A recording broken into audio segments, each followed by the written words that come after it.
It's finally happening. 3 years after No Way Home, we've got the first juicy Spider-Man 4 details, and it includes leaked plot hints teasing that long-awaited connection to Venom. But let's get to the important stuff first. Destin Daniel Cretton, who already worked with Marvel on Shang-Chi, has officially been named the director of 4th Spider-Man. However, the writers remain the same, Chris McKenna and Eric Summers, because the studio is aiming to keep the storyline consistent. Now, let's be real. Cretton as the new director isn't a bad choice. He's proven he can pull off solid action scenes, but it's all going to come down to how tightly the producers hold the reins. Let's not kid ourselves, Spidey movies have always been the crown jewel of the studio's lineup, and the final say will always rest with Kevin Feige and Amy Pascal. As for the filming itself, they're set to kick off early next year with a planned release in 2026. They need to deliver. Spider-Man's connection to Venom has been teased for so long that if they fumble it, the backlash could be epic. We've seen how mishandling iconic characters has sunk other franchises. Here's hoping they don't play it too safe, because a Spider-Man movie without risk just won't cut it anymore.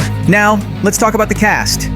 According to Deadline, Tom Holland and Zendaya are close to signing new expanded contracts. However, there's already a growing wave of frustration over MJ's return, with fans fearing it could undermine the ending of No Way Home. After all, Peter made the ultimate sacrifice by erasing his entire existence from the memory of those he loved. If the writers rush to reunite Peter and MJ, it could lead to major disappointment. On the flip side, Zendaya might play a more secondary role, simply hinting at a possible rekindling of their relationship in the future. But let's not forget the bigger picture. Spider-Man 4 could hit theaters in July 2026, potentially slotted between the next two Avengers. We don't yet know how Doomsday will wrap up, but a popular theory suggests the creation of Battleworld, a patchwork planet formed from fragments of destroyed universes. This could explain the inclusion of characters like Morbius, Vulture, and Venom from Sony's universe. They might even throw in a live-action Miles Morales, something Amy Pascal has been itching to show off. Basically, Battleworld could give Marvel free reign to bring back any character they want. And now, we've reached the juiciest part. According to various insiders, the main villain of the 4th Spider-Man will be the God of Symbiotes, Knull, who's set to debut in Venom 3. In my opinion, we're looking at a Thanos-style cameo in The Last Dance, where he'll be teased for future films. This approach has worked before, and it would build anticipation for Knull's role in the wider Marvel narrative. But let's be real, Sony's track record with Venom hasn't exactly been stellar, and Knull's storyline deserves an entire phase, not just a brief appearance. That said, King in Black writer Donny Cates has already stoked the flames by mentioning that he read the Venom 3 script and even consulted with the filming crew. According to him, the project feels massive and ambitious. There's even a rumor that Spider-Man 4 could get the subtitle King in Black, breaking the home-titled tradition. If Knull really becomes the main villain, it's an intriguing move because for the first time, Peter will face an enemy of truly godlike power. But still, some fans are hoping for a more grounded story, as was initially planned, where Peter and Daredevil take on Kingpin and Scorpion. Let's face it, Tom Holland is long overdue for a gritty street-level showdown without aliens, magic, or Stark tech. But the upcoming Avengers events leave little room for that. Spidey is almost certainly going to play a crucial role in Secret Wars, especially if Doomsday ends up being as epic as Infinity War. So what could the plot of Spider-Man King in Black look like? If we focus on the God of Symbiotes, the most logical storyline would involve Battleworld. Theoretically, one part of this planet could be dedicated to symbiotes, perfectly establishing Knull as the main villain of the film. In the promo materials for The Last Dance, there's a lot of talk about it being the last movie featuring Tom Hardy's Eddie Brock. However, that doesn't mean the character will fully disappear from the franchise. And